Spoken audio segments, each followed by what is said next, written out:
Hey there, I just wanted to take a second to say thank you so much for watching this episode of The Shepherd Station.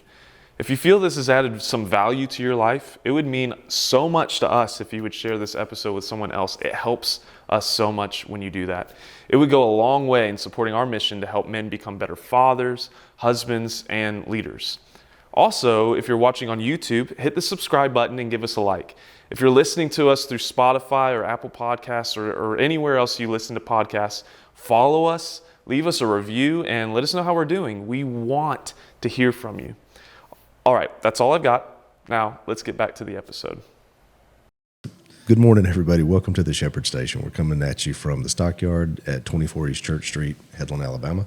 We're on the square. Come by and see us. Great sandwiches, great soups, great salads, and coffee. That's not the first time you've done that. Grape salad. Maybe you're supposed to add grape salad too. Those red grapes or green grapes? We have grape salad with red and green grapes in it. People love it. It's great. It's a good side.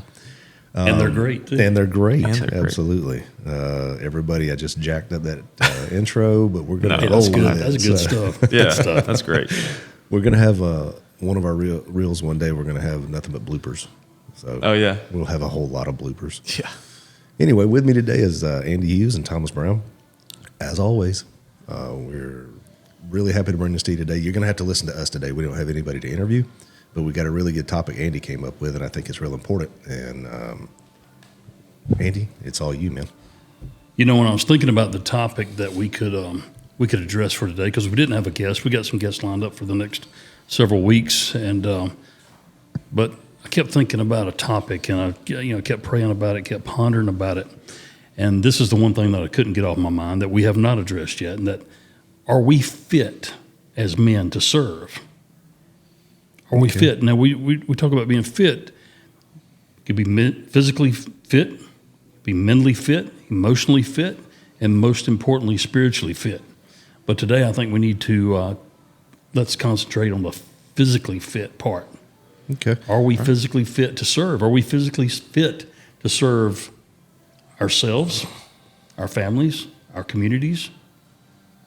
Are we physically fit to represent God? I think when you talk about are we physically fit or are we fit to serve, I think we need to define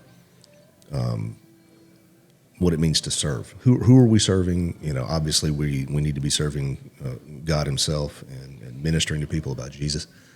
But who are we serving? Let's define service so we can better understand, are we fit to do that? Well, I think the last person we need to serve is ourselves. Of course, as men, we should always, you get into some little idiosyncrasies, but most of the time we should always serve others first. There is a time to serve yourself. There's a time to do things for yourself. But I think our main focus should be serving God and serving others first, and then put ourselves there at the bottom of the list most of the time. I'm going to play a little bit of devil's advocate. You know, we live in a society now where are you sure that's what we should be doing? You know, I've read it and seen it so many times. You can't take care of other people until you take care of yourself. Right. It's not that I agree with that. I don't agree with that. Right. But we live in a society where, you know, it's all about, you know, make yourself happy, do what makes you happy. So, well, and what you said is going to feed right into kind of what we're talking about today. To be able to serve others, you got to serve yourself first, and that is an aspect of it. But and that's part of being physically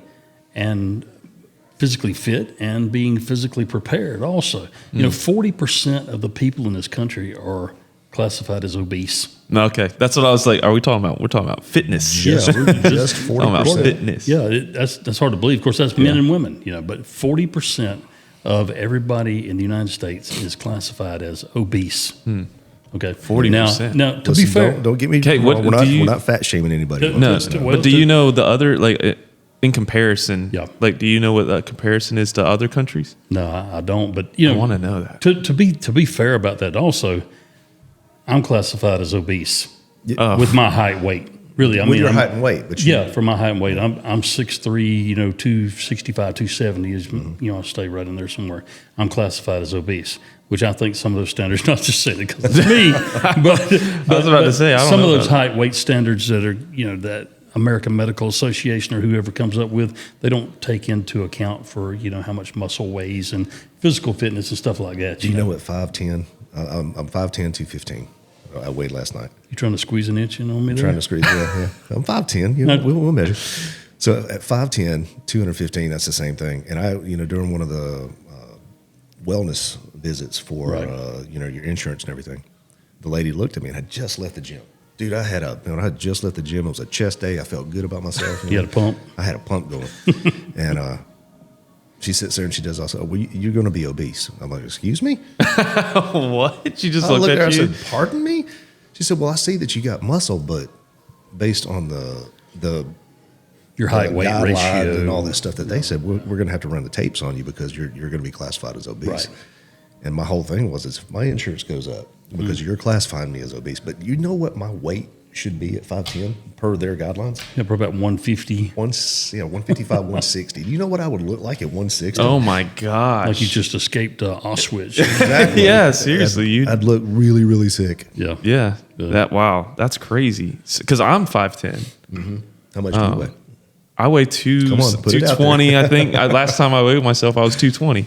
But when I weighed 170, people started asking me if I was okay. Yeah. Exactly. You know, at 5'10", I was like, no, I'm fine. You know, Yeah. but yeah, you're gonna look totally like you're starving yourself. Yeah, like I've been on meth for.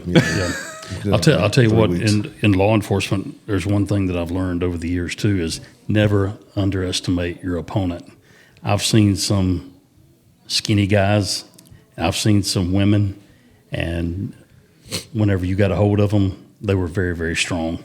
Right. And some of them were not on meth. They weren't under the influence of anything. Some of these guys that you see, matter of fact, right before I instituted a physical fitness program at the sheriff's office when I was sheriff, I was out working one night, and I'll tell this story on Crime Chronicles, the whole thing. But anyway, I got into a fight on the side of the road with a guy.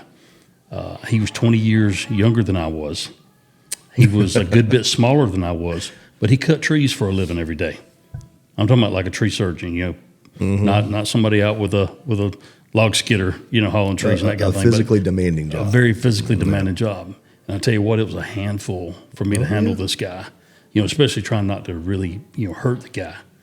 And that's one of those It times was a when handful. you think, oh, I got this and I'm going to be okay. You cannot And then look you get at someone surprised. and determine their level of physical fitness No. or their strength sometimes. But as men, we need to be physically fit to be able to do things. There's things that you need to do around your house. Okay, there's things that you may do. Can you pick up a sack of fertilizer to put on your lawn? Can you take out the garbage? If you got to walk, my garbage is about 140 yards to the road to carry my garbage out, and if you got to carry some garbage out, other things that you might need to do around the house or at your job if you have a physically demanding job. Right. There's things that we need to do as men that we need to be physically fit and physically capable of doing. Right. And I not think- just that, but being healthy into your old age, in taking care of yourself when you're young so that you can actually do what you need to do, be able to get down on the ground with your grandbabies and things like that. I think about that a lot whenever I'm working out. Like, I've got children. I want to be able to play with them and not feel like I'm stiff and like running out of breath just getting on the ground, As you get older, the stiffness gets worse. It just takes a while to, It takes a little. Yeah. to get well, going in the morning sometimes. Yeah, but that I think that's all a part of that as well. To serve your children, your families to come, like generations to come, keeping yourself healthy is Well, important. we've got so many people that live such a sedentary lifestyle, and technology has really been our worst enemy. And when I say technology, I'm not just talking about computers. I'm talking about machinery, and I'm talking about different machines in an industrial environment that have made work easier. Right. And it's made people be less in shape. They're fatter because they're not actually physically working during the day. And then these same people, if they're in a sedentary job and then they come home and they're sedentary at home, then what do you get? With technology, that starts with our youth. And the reason I say that is when you and I were growing up, you're out of this one because you're way younger than we are. I'm just kidding. I was just here. But when you and I were growing up, what did you do when you got up in the morning on Saturdays? Yeah, You watched a little bit of cartoons because it was Saturday morning cartoons. right. You ate your breakfast and then you went out the door. Yeah. And you didn't come back until, you've heard the proverbial I'm not coming back until the The street street lights lights are come on. on, yeah. But that was true. You know, Yeah. you left, you were gone all day, you were playing with your friends, you were riding your bike, you were Bicycle. playing football, baseball, basketball. It didn't matter, you know, what you were doing. Yeah. But you were active. Yeah. But now you got, and I battle this with my son. He'll turn 8 here soon. I battle him with playing video games on the phone, watching the instant. I want to watch this on YouTube or whatever video game platform there is, and it keeps kids inside the house. Mm-hmm. We have to literally push him to go outside. So it starts with the youth, and it's getting worse and worse nowadays.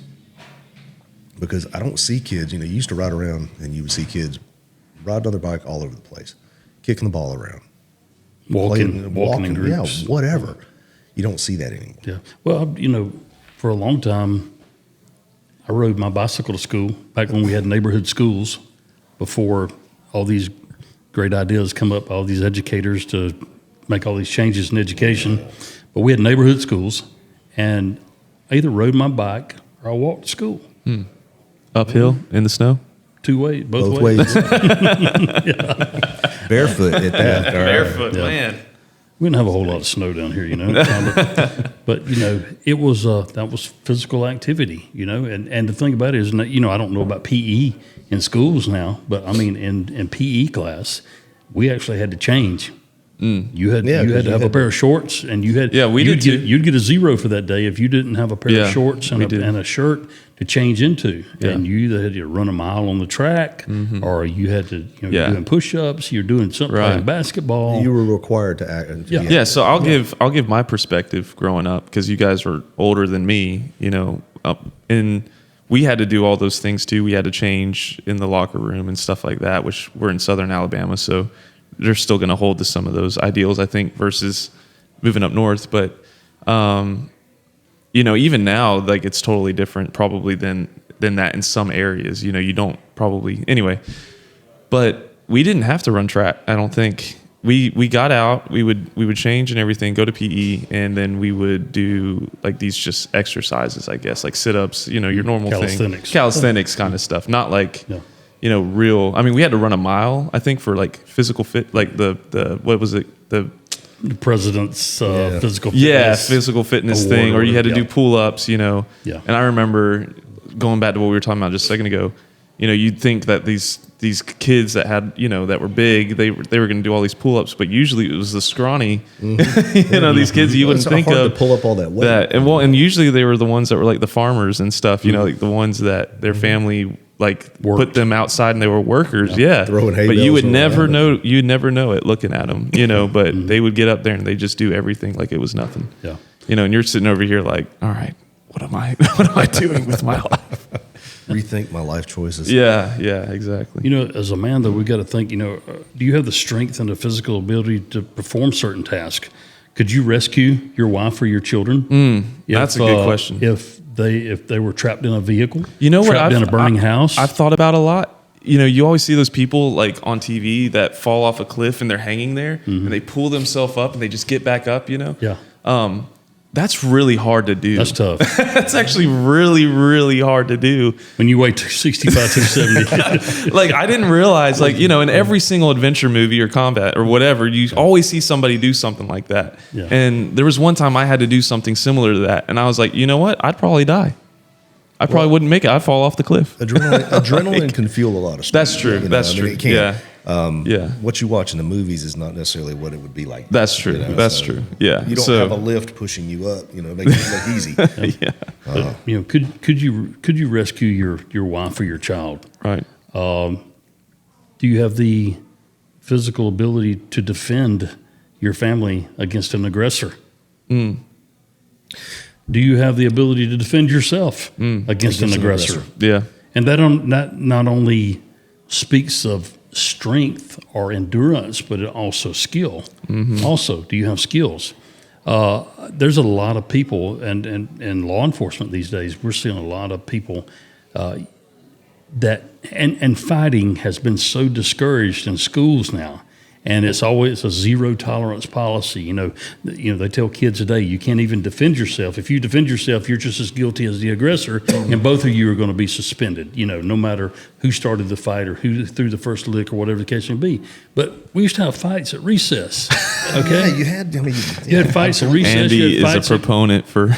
yeah, boys. Let me tell you something. Yeah, I'll say this right yeah. now. Boys need to fight. They need to be Boys boys. need Yeah, to I agree with that address 100%. physical aggression. They need to experience physical aggression because we've got cops and soldiers out there now that are going into the military and going to law enforcement. They've never been in a schoolyard fight at recess, Yeah. much less a fight over their gun in, There in is a dark something. alley There somewhere. is totally something to that like young men need to test themselves Exactly. against each other. There you go. And so they can know what they're capable of. Hey, and if it's in a controlled environment, that's fine. You know, I mean, Yeah. if you could sign your kids up. You know, my kids took karate. They didn't finish out years and years of karate.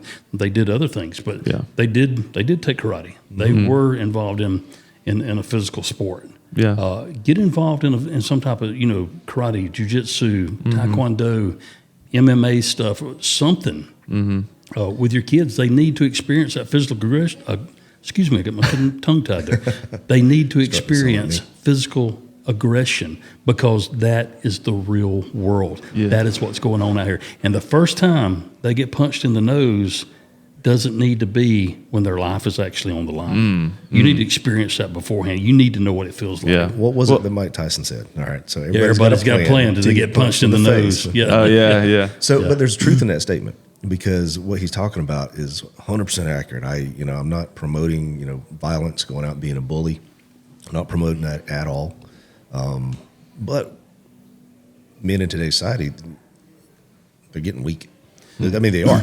And you don't know how you're going to handle something until you're put into that position. Yeah. And he's right. The last thing that I want is to know how I'm going to handle, am I about to die? Is my family about to die?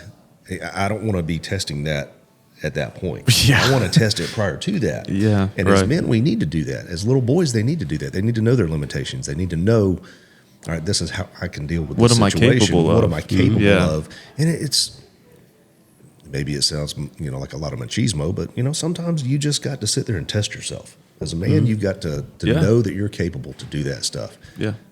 Well, confidence. I mean, and having those physical confrontations either at recess at school or either in a dojo somewhere Yeah. or in some type of controlled environment, then those situations breed confidence. Okay? If you've got confidence in your abilities to perform, then you're going to do a lot better.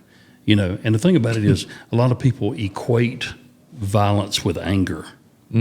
But I think maybe it was Sun Tzu that said this, that the best fighters are never angry. That's right. Okay. That's right. Yeah. So, and you don't, Do you know who Sun Tzu is? The Art of War. Oh, Yeah. nice. I read that Thomas. book. I All read right, that I book. like All it. right. There you go. Very good. but, like I said, the first time you get punched in the nose doesn't need to be in a life or death situation. You need to experience that beforehand to know how you need to know what it feels like. You need Yeah. to know how you're going to react to that. Right. And men are built differently too. I think that, when you fight with another guy, and you're upset about something or you guys disagree on something, you fight. After the fight, Yeah. you're good. Yeah. Yeah. You're upset, and then most after of the that, time. after you guys duke it out a little bit, you're totally best friends again. So you're saying women are different? Well, I think they are a little bit in that sense. Maybe they won't get into a fist fight with each Right, other, but yeah. they definitely hold on to things a lot longer than men do. Like you I guys are think. really crossing a boundary. Well, I mean, I think opening it's up a a door. stereotype for sure, but I think that I've always grown up, and even women have told me that that like their kids. Their boys will get into a fight, and then they're best friends 10 minutes later. Yeah. But the girls, when they fight, I mean, they yeah. fight. They hold grudges. Women Yeah. and men are they're wired different. Yeah, exactly. They really are. They do hold. And I think grudges. it's because men, it's that testing of each other. It's like, all right, we've done this, we figured it out. Now we know a little bit more about ourselves, and we're going to move on. Yeah. Well, as men, I've heard a lot of guys say they don't work out, they don't train, they don't shoot, They don't do any of that kind of stuff. They say, well, if somebody messes with me, I'm just going to go crazy and I'll whip them, That'll happen for that about 20 kind seconds. of thing, That But- reminds me of there's like a movie or something where the kid's like, if you just get naked, they won't touch you. Or something like that. Like it was like that kind of crazy. What like, kind of movies are you watching? Yeah. No. It was like some, like Goonies type movie or whatever, where it's like his friend giving him advice or something. Again, everybody out there watching or listening, we are not advocating that you just get butt naked and fight. Okay? We're not doing that. But I mean, like something like that. Like I'm just going to go crazy. Well, craziness and being uncontrolled during a violent encounter is not going to get you anywhere, okay, except killed or hurt pretty bad. Yeah. You need to always be under control. You need to always be able to control your emotions. That's why it's important, like I said, get punched in the nose before it happens out on the street. That way you can experience that. As well as I do, though, Yeah. being able to control yourself comes from testing yourself so you know how to control yourself. Yeah. And the physical fit aspect of that, whether it's physical or not, I say physical, you have to be physically fit because that plays on your mental side too. Mm-hmm. I mean, it really does. If you feel like you're okay, I'm fine. I don't go to the gym all the time, but I'm relatively healthy. How many fights have you been in, Andy? You remember? Me? Yeah, I don't you know. can't count them, can I don't you? know. I can't count how many fights I've been. But 30 seconds into that fight, what are you? Yeah, worn you're out. tired. You are tired. If 30 it's seconds is a long time to fight. in a fight, Really you is. are worn out. So unless you're taking care of yourself, 30 seconds into that fight, what starts playing? I mean, you may be the big, strong guy that can, bench press 500 pounds. But if you're not training and physically taking care of yourself on every aspect that you can, 30 seconds into that fight, you start getting gassed. Yeah. Your mind starts going first. There's a lot of fat boys that can bench 500. You know what I'm saying? Mm-hmm. But they can't But that endurance. last more than 20 seconds. If Right. you can, Well, and there's something about that like, because I've been going to the gym a lot more than I ever have, more consistently than I ever have in the past 2 months. And I started realizing something about myself is you start to hit a wall that you're not sure if you can go past. When you're testing yourself that way, you start to hit a wall and you're like, okay, I've never been to this point of exhaustion before, or like of just windedness or sweating or feeling this way. Am I able to go past this? And then when you do, it's like, whoa, I didn't know I was capable of that. Mm-hmm. And it's the same thing. Like when you're in a tussle or whatever, you're in a fight with somebody, it's like, you're not sure what you're going to be capable of. And then you get up to that point and you break through that even. It's like, whoa, okay, I can actually do more. And if you don't do that, if you don't test yourself in that way, you're going to think you're capable of way less than you actually are, and you're not gonna produce what you can actually. So if you relate that to an everyday life situation, I've never dealt with this. I've never been this far, and you can relate that back to what you did. Mm-hmm. Let me push past it and see how far. Oh, I yeah, can go. It yeah. does. It builds confidence, which on a mental level, it helps with your mental fitness as well. Yeah, Yeah. well, I totally am. Like there are times like now where I'm doing something and I feel a little winded, and I'm like, "You're fine. Mm-hmm. Like this is nothing compared to what you usually do." I'm not even at the point that I'm. Yeah. Well, usually your mental game is really about 90% Yeah. of it all anyway. And like they say, your mind can take you places that your body didn't know you could go. Right. Okay, the mind, if you train the mind, and I'm by no means a master of this at all, but if you can train the mind to be stronger than the body. Well, the body is fragile. We've seen that. I've seen it here recently with myself.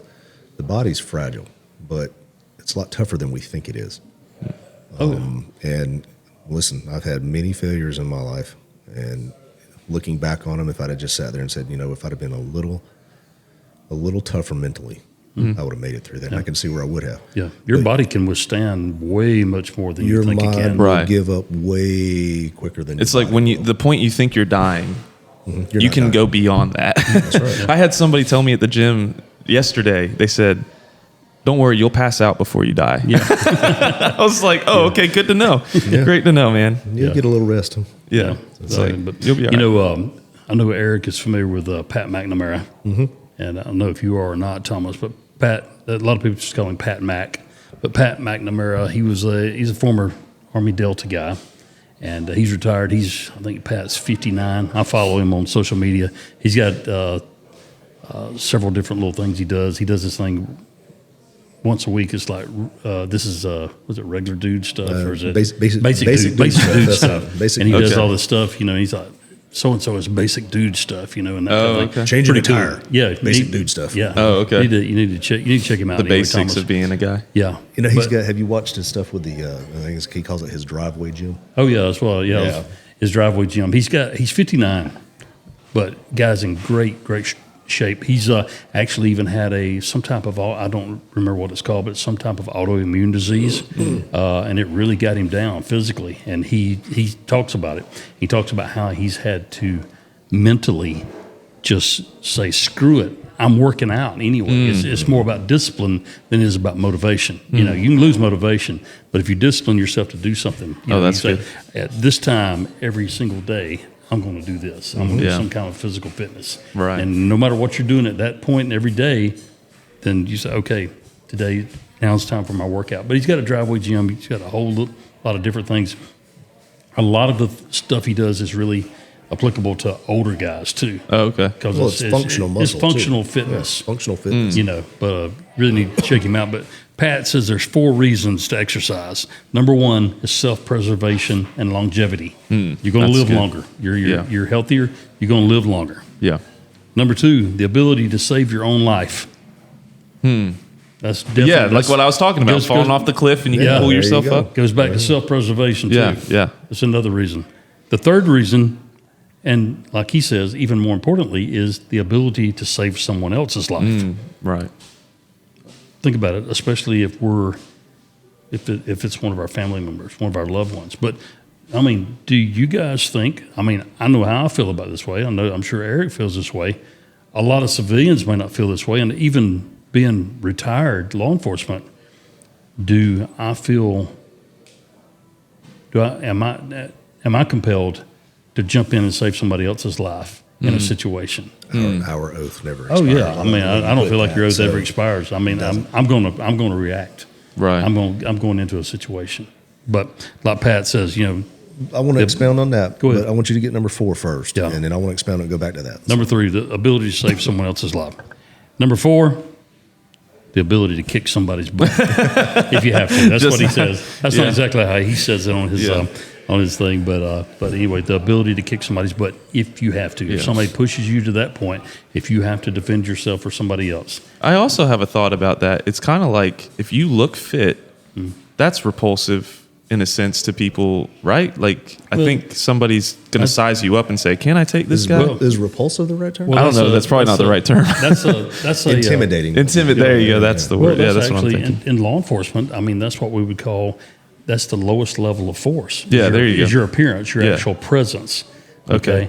And you know, I've known people say, "Well, why didn't you try this cop?" No, well, that's about- yeah. he looked squared away. His boots were shined. All of his stuff was right. He looked like he was physically fit. So I decided, you know, I'm going to try him. There's going to be some people. It doesn't matter if you know there's some 6'8", 350-pound cop. They're going Right. to try him no Yeah. matter what. Just I had a some friend crazy- in high But as school. a general rule. Yeah, Yeah. But My as a best general- friend in high school, Maury Wilson, we'd be out somewhere and he would always look at me and he'd find like the biggest dude and he'd be like, "You gonna try him?" I was like, "No. Why do you always call out? Like, you find like the most ridiculous sized person. He'd be like, "You gonna try him?" I'm like, "No." He's trying to get you to test yourself. Yeah. He'd be like, "Hey, how do you size up against that guy? What do you think?" I was like, I don't know. Well, going back to what number 3 was, your ability to save somebody else. What are we as men? What are men traditionally? Protectors. Maybe not in this society nowadays, Yeah.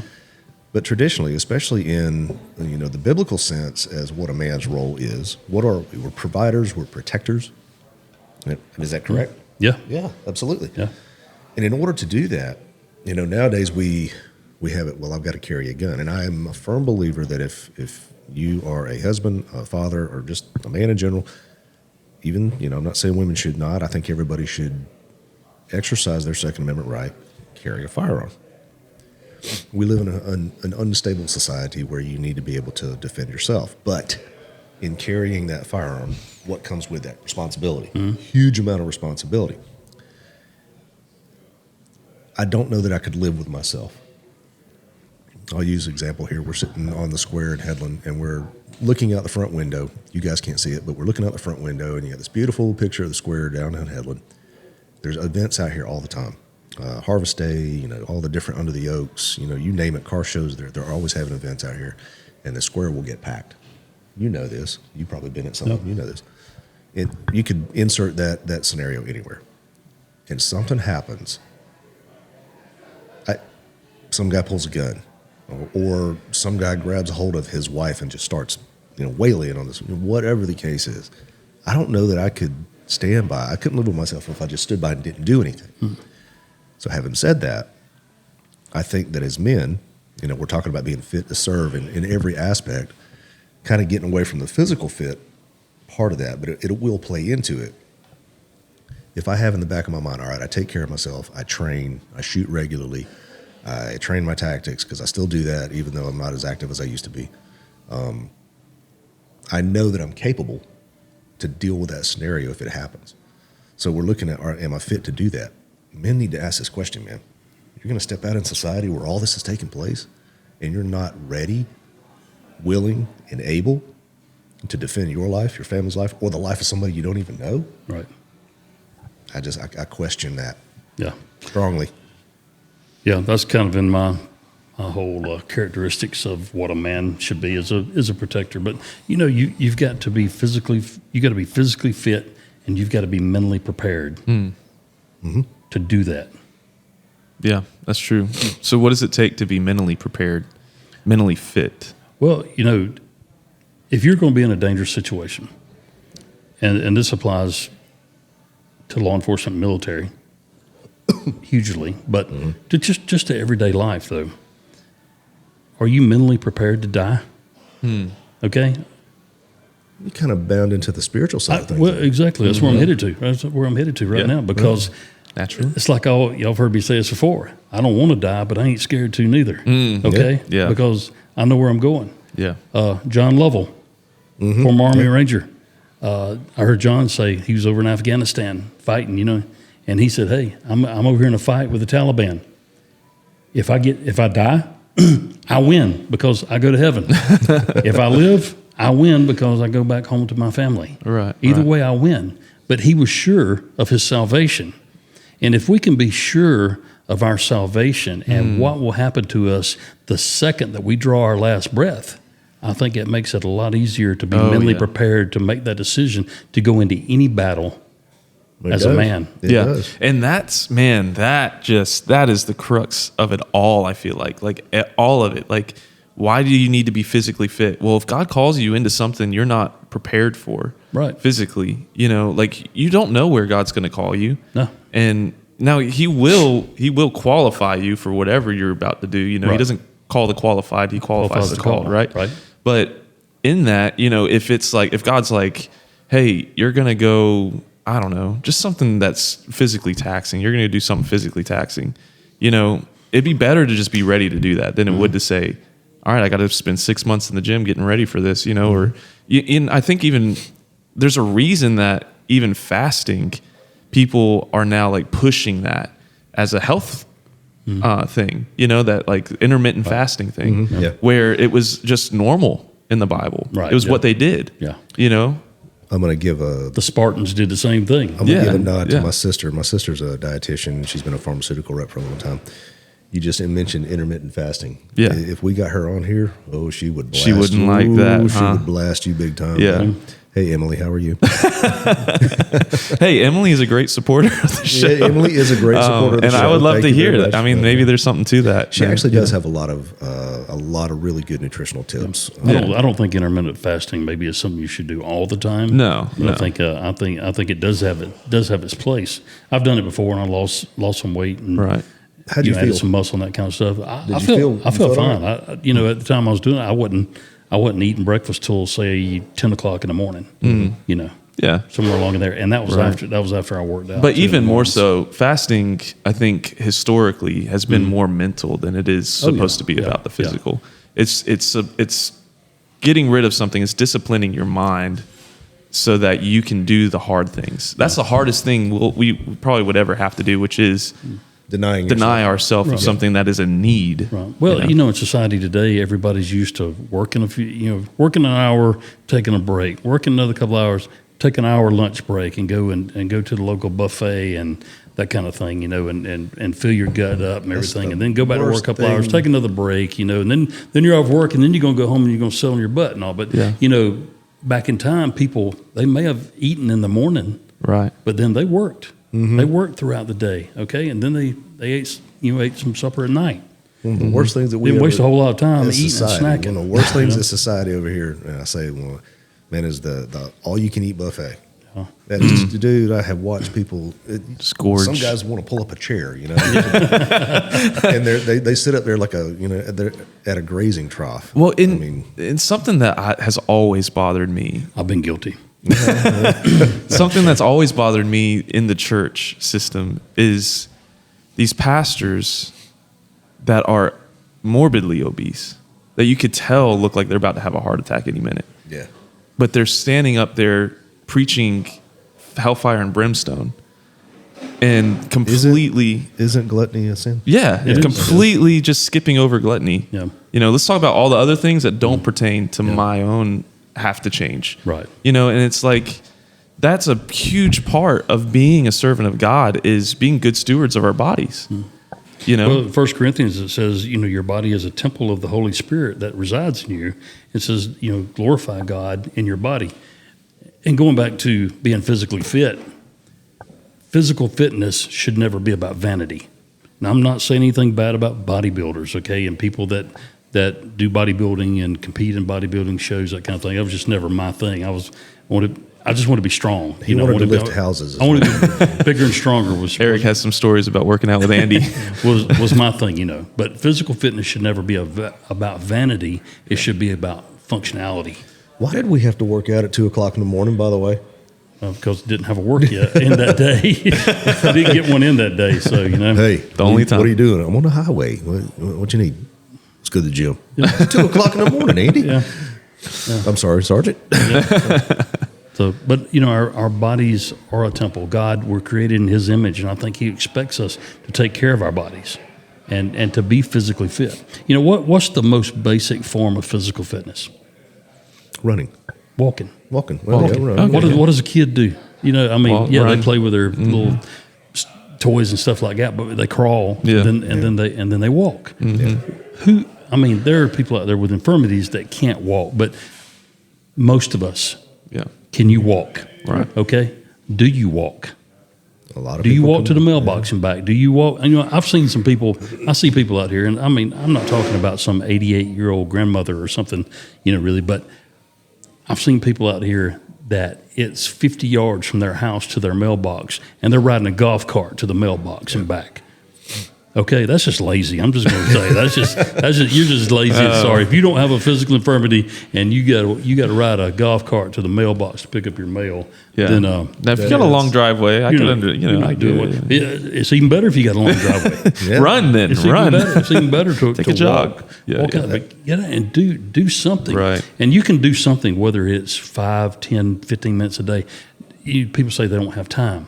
You can get in a little bit of a workout in 5 minutes if you do the right thing. You can do some calisthenics in 5 minutes. Yeah. Nonstop, and you can have some degree of physical fitness. Right. We all think that. Well, I say we. People have it in their head that if you're going to become physically fit, you have to go to a facility. You have to go to a training area. You have to go to a gym. You got to have all this fancy, expensive equipment, and weights they can get it pretty pricey. Mm-hmm. A guy brought this out years ago. We ran every day in the academy, every stinking day. Mm-hmm. He said, "Man, people have it wrong. Push-ups, sit-ups, pull-ups, run. That will keep you in shape. Mm-hmm. You don't have to have anything fancy. No, and you don't have to do it for hours and hours and hours all day long. You can take time, set aside discipline you're talking about. Set aside that time. At this time, I'm going to walk a mile, and you do that every day. Yeah. Right before I walk that mile, I'm going to do 100 push-ups. All right, so I get my push-ups in, and then I get my walk in. I've got my cardio in. I've got my strength. Set you up a bar at the house. Do your pull-ups, do your sit-ups. Yeah. You're talking 30 minutes a day. Right. Yeah.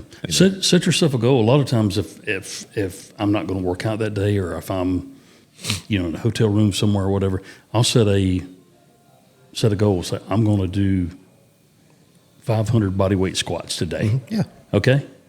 Go do 25. A little while later, get up and do 25. A little while later, do 25 more. Push-ups the same way.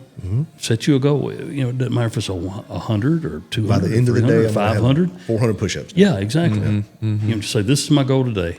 And don't quit until you reach that goal before you go to bed that night. I'm going to tell you a story about a friend of mine. I know you wouldn't mind me telling you this. He's a really humble guy. A friend of mine named Steve McGavin. Steve was in the Marine Corps. He was a real cop. Worked for the CIA, and later went to work for the FBI. He was deputy commander of the hostage rescue team for 10 years up at Quantico. Me and Steve got to be good friends several years ago. He just recently retired as the security director for Southern Nuclear for all 3 nuclear plants there. Well, Steve, several years ago, he called me one day and he said, man, I've got stage 4 esophageal cancer. Oh, wow. Guy never smoked, never dipped, never chewed, none of that kind of stuff.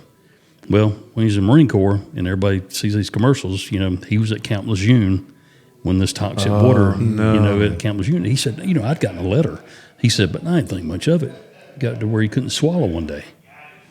Went to the doctor. I said, you got stage 4 esophageal cancer. They gave him, he went to several doctors. They ended up, sending him out to MD Anderson because it was such a bad case. They told him he had an 8% chance of living.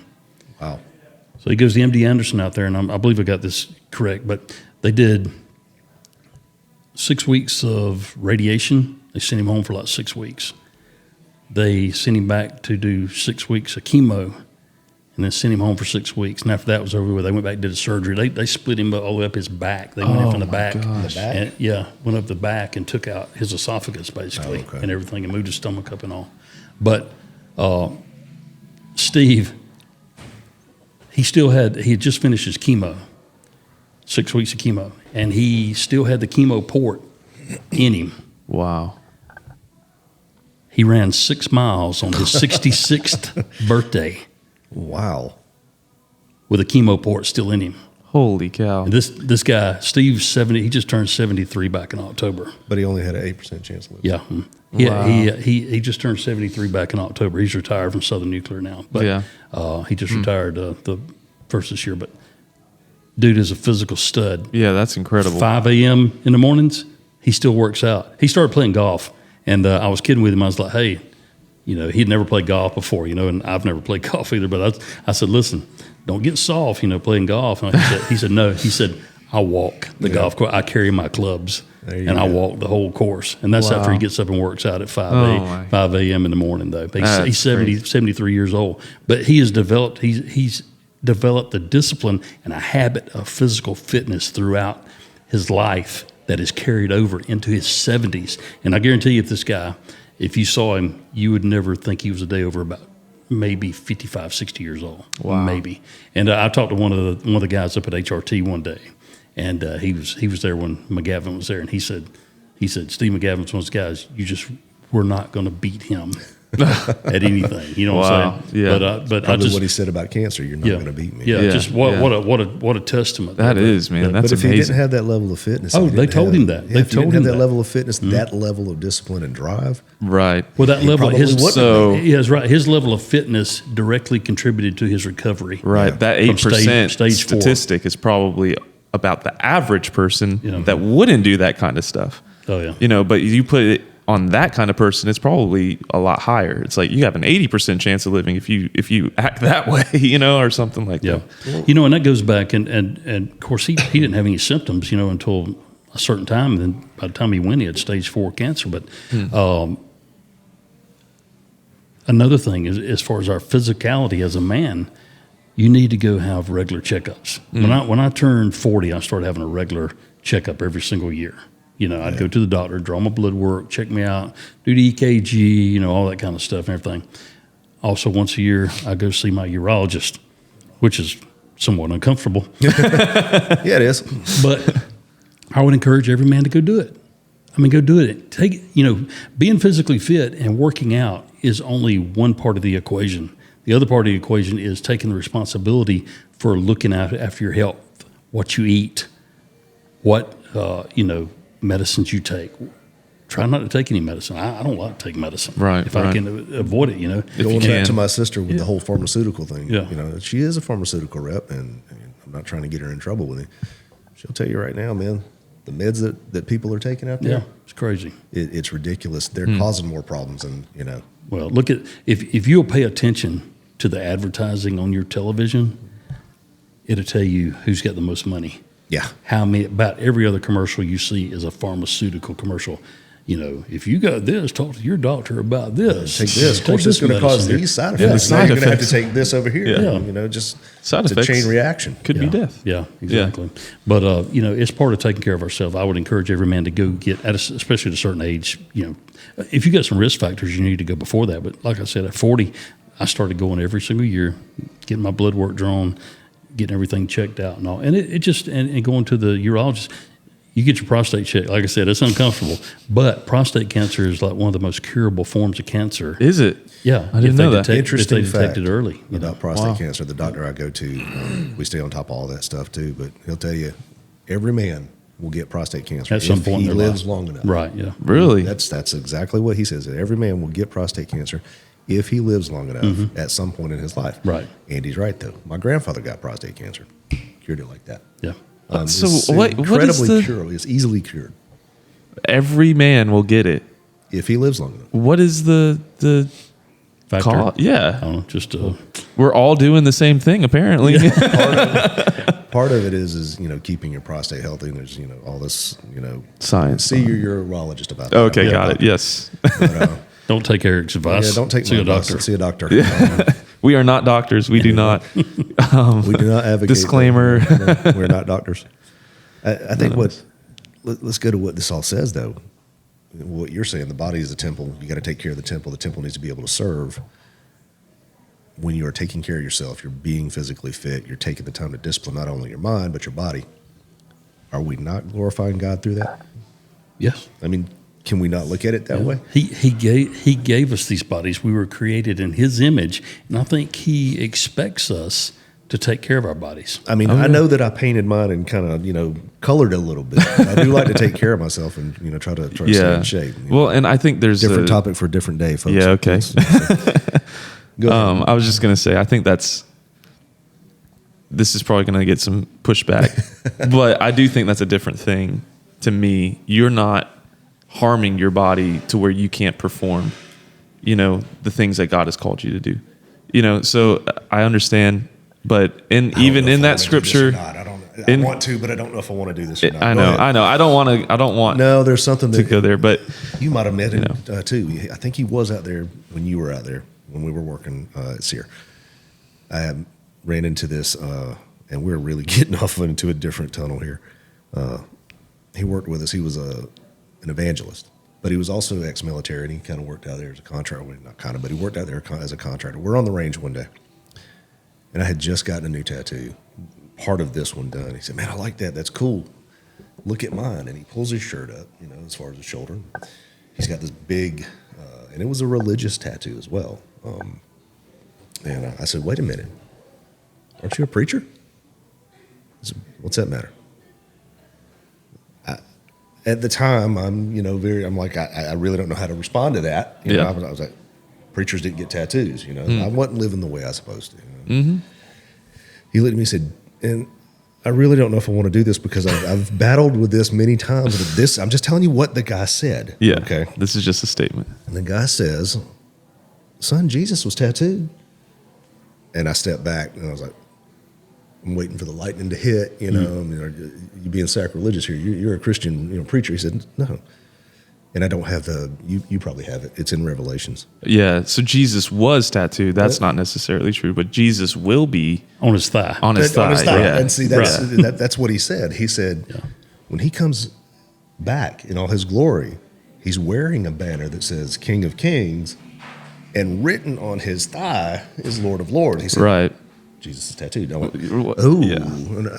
I never thought of it that Well, way. in our word tattoo, we don't know what that will look like, yeah. or Right, if right, he right. took Yeah. an ink, Listen, took I am ink not to being his leg or whatever. sacrilegious. I'm not being sacrilegious. I'm just telling you what was told to me. No, So, yeah, and I think that but the case for marking your body, right? We're talking about physical, being fit. Yeah, let's get back on that. Yeah, So, I mean, marking your body as far as tattoos go, don't hinder your ability to be fit. Right. They just they adorn your body with certain images, and that may hinder your witness as a your Christian. witness. Yeah, it could. That's Yeah, it different. if you have certain markings on Yeah, your body. exactly. Like what you said, you were like, wait, you're a pastor. Yeah. So yeah, that and it did. I mean, that's a good makes example. makes you sort of think, or even for those that don't think that is a sin to do that, which if anything, it's a disputable matter, like Paul talks about. You would be hindering their conscience, in that. You could if also were- take those things, like say maybe you got some stuff on you that you didn't need to get on there. Right. It can hinder your witnessing to people, Right. but it can also give a good testimony as well. Yeah. You can kind of turn that if you wanted Yeah. to. Yes. I know we got way off the subject there. Yeah. Going back to physical fitness. You're right. I don't think the tattoos do that. But yeah, I mean, your body being a temple. And Right. you want to take care of that temple because that temple needs to be able to serve God. That's what the temple's for. It's to serve God. That's what we're for. Right. We're to worship. We're to serve. So in essence, if we're taking care of ourselves, I said it before, if we're being physically fit, if we're doing what we need to do to be men and serve and protect and provide, we are glorifying God in that process. Right. And I would encourage men that if you're not taking care of your bodies, if you're not working out, if you're not in some form of physical shape whatsoever, that you take the initiative to get in shape for your, for God to glorify Him. Number two, for yourself. Sometimes more importantly, for your family. Do you want to be here a long time? Do you want to have longevity? Do you want to be healthy and fit way into your 70s, like my friend Steve is? Mm-hmm. Do you want to be that? Who wants to be broken down at 60, 70 years old, where you're not even able to function or go for a walk or do anything in your retirement years? It's called quality of life. Yeah, I mean, I always want. I always joke about it. So I just always want to be that old dude. Nobody's quite sure they want to mess with you. Like that guy looks like he looks like he's probably 70, but he looks like he might be in pretty decent shape still, or something like that. Right, right. But I would encourage you, check out Pat McNamara. I mean, he's got a system called Combat Strength Training. Check it out. It's some pretty simple stuff that he does, some pretty simple concepts and all. If you really want to get motivated, there's a guy named Chad Wright. Chad Wright. He is a devout Christian. He's a former Navy SEAL. He's got one heck of a story about how he got rejected to start with to be in the SEAL teams. He went and had heart surgery to take a cyst out of his heart, a surgery that had never been done before, so he could go back and actually be a SEAL. Oh, my gosh. But he's got a heck of a story. But he's got a podcast called the 3 of 7 podcast. It's him and his brother and a friend of his, and he's got some other people. But he does he works out, but he does ultra marathons and stuff too. But Chad, man, he's got a beard down to about right here, and his hair's long. If you listen to this guy and you don't get motivated, then there is something wrong. Oh, he will, Really? and he will shame you too. Oh, I mean, yes, sir. he tells Really? it just like it is. He said one of his favorite. He's about like Donald Hardin. He won't say anything ugly. Yeah. He'd say "dadgone" or something like that. John Brown. Chad will say, get off your dadgone butt and Dadgone. do something, this and the other. But he's a very highly motivational guy. He's a good Christian guy. He's got some good podcasts. He's got some good little shorts on YouTube called Truck Talk. Oh yeah. And just some real stuff. He's I want to ask you guys a question from a citizen side. You talked about earlier being mentally prepared, being like doing jujitsu, doing that kind of stuff, tactics, strategy, knowing kind of what you're going to get into before you get into it. Maybe what are some things practically that, because you said earlier, like you don't have to go to the gym to get fit. right. Right. Do you have to go to like a jiu-jitsu place or like these places to Yes. get prepared to fight? I'll go ahead and answer that. It's good. It's good to do that. It's good to do that. Now, I've been fortunate, and this is not me going, okay, look at me. I was in martial arts for a long time. I have a black belt in Taekwondo, karate. I was fortunate to be able to study Muay Thai with a title-holding professional fighter from Thailand. Wow. For about 6 months. That dude was phenomenal. I've been able to study jujitsu, but it's always been in a, what's the word I'm looking for, a formal setting. Okay. Okay. You can't get the level of training without that. You have to have that. So what about those guys that just can't afford to go do something like that, but they want to know how to You know what? defend their Here's themselves the and thing. their Here's the thing. Okay, yeah, you can't afford it. Some of that stuff is expensive. You can find a way. If you want to do that, you can find a way. Sometimes the question is, can you afford not to? Right. That's That's true. a good question.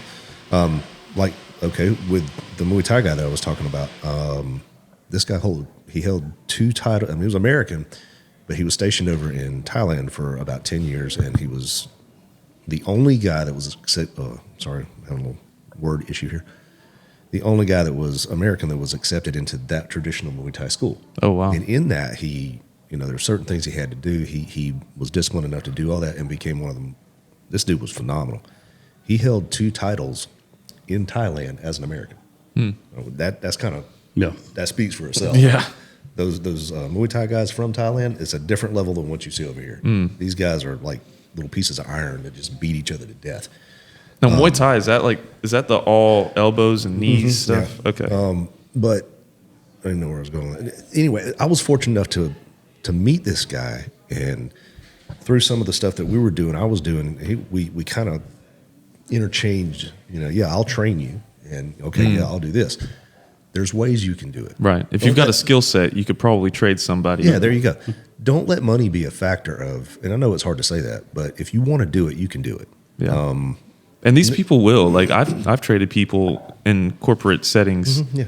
that they're totally willing. Just because they have a large company doesn't mean that they're not willing to do something. Well, like that. figure out how much you're spending on cigarettes a month, or chewing tobacco, or Twinkies. Yeah. Monster yeah. energy drinks. Stuff like that. Yeah. Figure out how much you're spending a month there, and see if you can cut that contribute out. $30-$40 a month to either getting in a gym or learning a Adjust your martial budget. art Yeah. or whatever the case may be. Look at the money that just look. Okay, how many people's got Netflix? Okay, how much? I don't know because I don't have Netflix. But how much does Netflix cost a month? I don't know anymore. How much? I don't, How much do these streaming services cost? yeah, a probably month? like $20. $15 to $20. All right, look at how much free stuff is out there that you could be consuming. If you want to look at YouTube and stuff like that, that's fine. There's a lot of stuff out there to look at. Cut out those streaming services. Right. Okay. Yeah. You know. Go do some jujitsu. Yeah. Muay Thai. Yeah, something. Get your Something like kid. Get your kids involved in doing Yeah. something like that. Yeah. At least get your kids involved in some sports. Right. I mean, I know every kid's not an athlete. Okay. Every kid's not an athlete. I was not much of an athlete in high school. I developed a little bit later, and got my size and everything else. But expose them to physicality, to hard stuff. I'll tell you one thing that I've done that I enjoy doing is rucking. That's Rucking. easy. I It's put- not it's easy. walking. It's walking. It's walking, It basically. doesn't. Put a pack on your back. Okay. Okay. Start out with just 10% of your body weight. Okay. If you weigh 200, that's 20 pounds. Put 20 pounds in a backpack on your back and go walk a couple miles. Ramp it up 2 more miles. Put a 20 more pounds. Yeah. Yeah. Add a little extra weight. Right. Extra weight. I used to do 75, 80 pounds and for 3 or 4 miles. And as I've gotten older, I've, my bag's like, it's 45 pounds now. Okay. Okay, but whenever you did the test, whenever we Yeah. went to work at the SEER school out there, and that's when I got started rucking.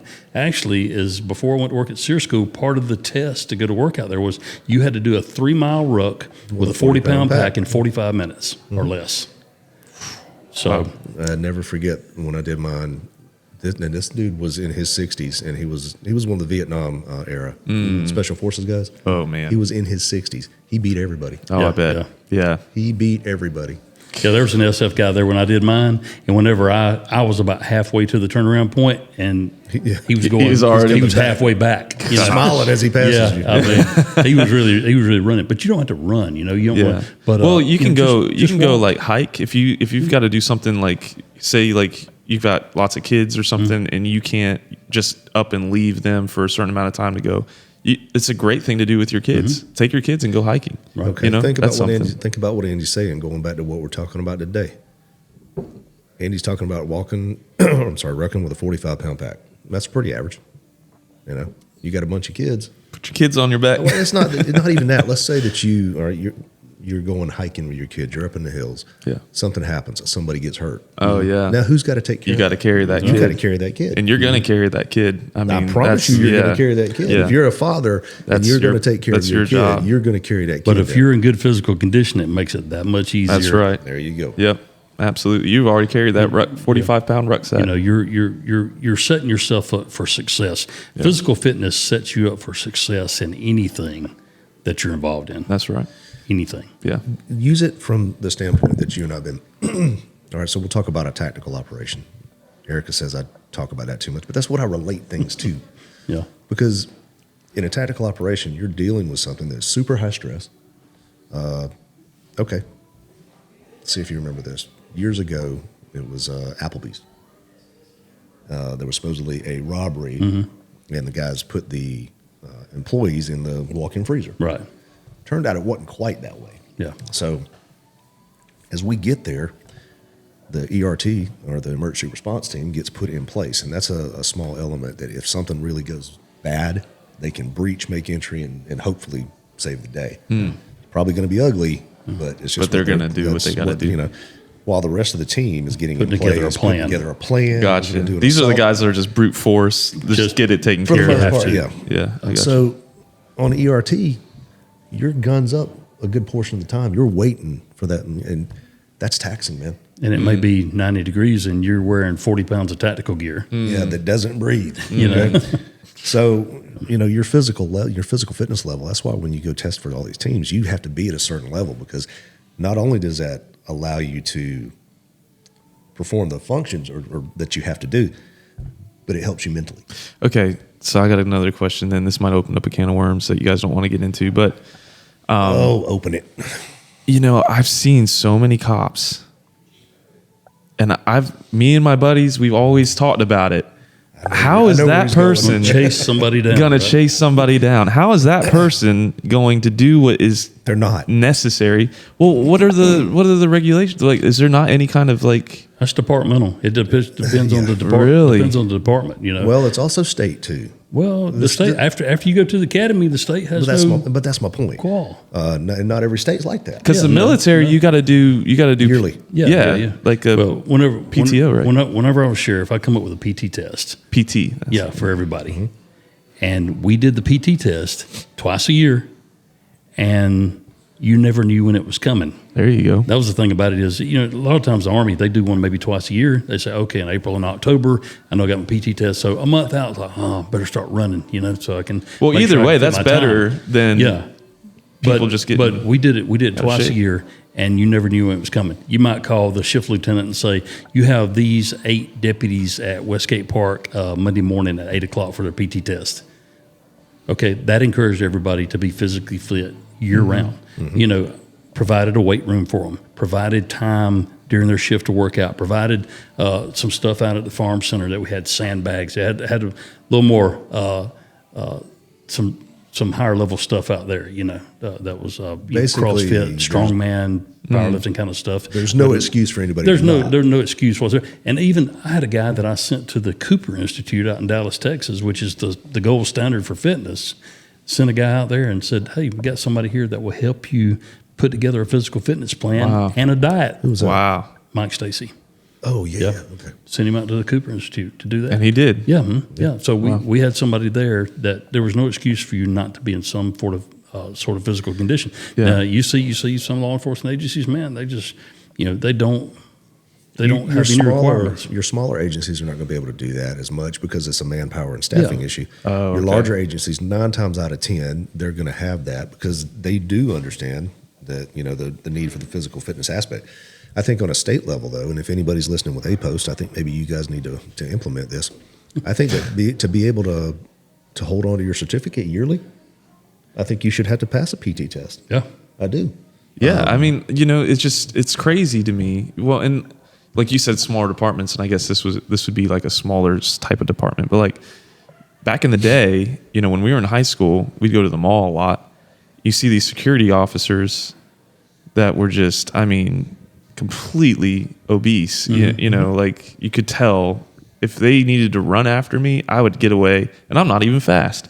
You know, and you see that and you're like, man, somebody could just come in here and do whatever they wanted to do. If that's what's going to be standing in the way, Right. you know, and that's kind of that, like what we're going back to, like it's crazy to me that you can be in that position and think that you don't have to be physically fit. Ultimately, it boils down to personal pride. How do you want to look? What capabilities do you want to have physically? You know, do you want to be able to perform? It all boils down to, especially outside of a structured environment such as a military unit, where, and even in the higher level military units, you get into SEAL Team 6, Dev Group, or Army Delta, or Air Force, you know, combat controllers and all them. They don't push group PT.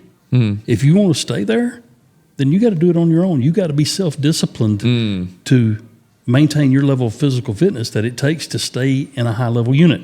That's part of you proving to them that you're able to function with them. Yeah, that makes sense. You got to remain at a high level. You know, it's a high level of shooting, a high level of building entry, a high level of medical, you know, care, all that kind of stuff. You got to maintain that high level. Yeah. It all boils down to personal. You know, are you personally willing to do it? Right. Do you have that personal pride in yourself? We talked about it a little while ago to answer your question too. You know, you said you guys size cops up all the time. Yeah. Oh yeah. You know, as soon as you I'm get not out even of a the bad. car, Well, I'll say bad person. I'm not done bad things Yeah. in that sense, and I do that. You know, I'm like that cop when I probably first couldn't. started policing, you know, you wear your uniform, everything's got to be squared away. You got to have your gig line right. You got to you got to look good. And I'm not saying you got to look good because you want people to say, "Oh, he looks good."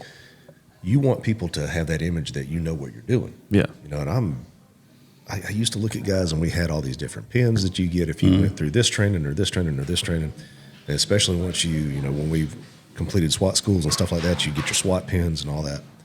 And I'd see guys with, you know, pins this thick, you know, coming on their uniform. And I looked at one day, I'm like, man, that's going to get ripped off. Why do you wear that? He says, because people pay attention. And there was actually a guy that said this. He said, when I get out of the car, if I see all that, I look at that guy and I go, okay, he's squared away, he's tucked, he's pressed, he's in pretty decent shape. Yeah. And he looks at that, you know, the pins, Yeah. and he goes, all right, he's got a little bit of experience, a little bit of knowledge. I don't think I'm going to try this guy. Yeah. Yeah. Versus the guy over here that has nothing. Yeah. Shirt's kind of hanging out a little Right. bit. Well, that goes back to what we talked about with He's Pete. a little bit overweight. Yeah. He's going to either run or fight. Yeah. Because he thinks he's going to be able to get over him. Right. Right. You know what's funny to me is a lot of agencies they graduate their physical fitness standards by age. Yeah.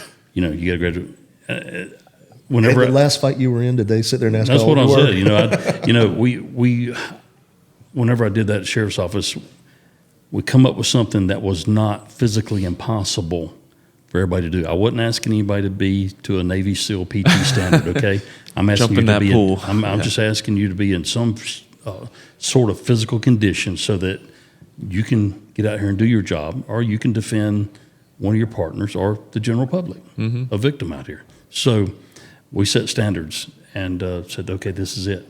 Like I said, you know, when's the last time, you know, you got a guy up on the car and, you know, guy turns around and say, oh, by the way, how old are you? Because depending on how old are you is I'm going gonna to fight depend a on little bit how How I'm going to come. resist no. or how no, fast yeah, I'm they're gonna like, no, run I'm going or to give whatever. everything I got if I think I could take you. So I don't think age, age has anything to do Just with to it. add this, you passed all those tests that you implemented, right? Oh, I ran them with the Exactly. Yeah. I mean, which actually I think that's important too. Actually, I went out with you Oh, know, yeah, like that some the select sheriff individuals, himself was doing it. you know, and Yeah. we ran it before we ever presented it to the agency, you know, Right, and to see everything. what it And would take. And then when the agency, you know, when everybody went out and do it, you know, I went out with them and done it too. It was important, you know, hey, there was a bunch of people moaning and groaning, son. Some of them were my command staff too. They were moaning and groaning. Yeah. I sit behind a You desk. know? Why have I got to do You know, this? Yeah. They didn't want to do it, you know. But that's So- good on you for doing But- that. And that's, you know, them seeing you go out and do that is different than you just coming up with the plan and telling them, hey, do this. Yeah. Well, I think we probably need to close this episode out. We're getting kind of close on our time today.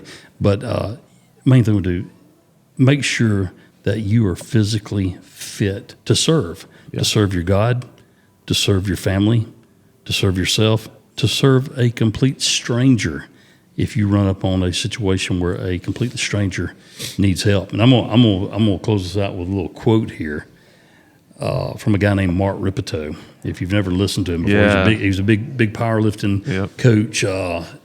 Guy was really brilliant on strength training. But like Mark Ripito said, strong people are harder to kill than weak people and more useful in general, which is true. Which is true. That's good Strong stuff. people That are is harder true. to kill. So Yeah. be strong. Men out there, just go do something. Be physical. Don't let yourself get sedentary, and keep yourself in shape. Yeah. Exactly. So, Good stuff, man. all right, Eric, you want to close us out with a word of prayer today? Absolutely. I don't want to take my hat off. I'm not going to. So. Dear Heavenly Father, thank you for this day that you've given us. Thank you for the opportunity to have this platform so we can further your word and your will. We pray that those out there that hear us can hear the words that you give us. We pray that Jesus is seen in this show, and we pray that we have empowered and inspired some people, and that your glory would be seen in everything that we do. Please be with us today as we go into the day, and we love you, we praise you, and we thank you for everything. In the mighty name of Jesus, amen. Amen. Everybody out there, we love you, and keep listening.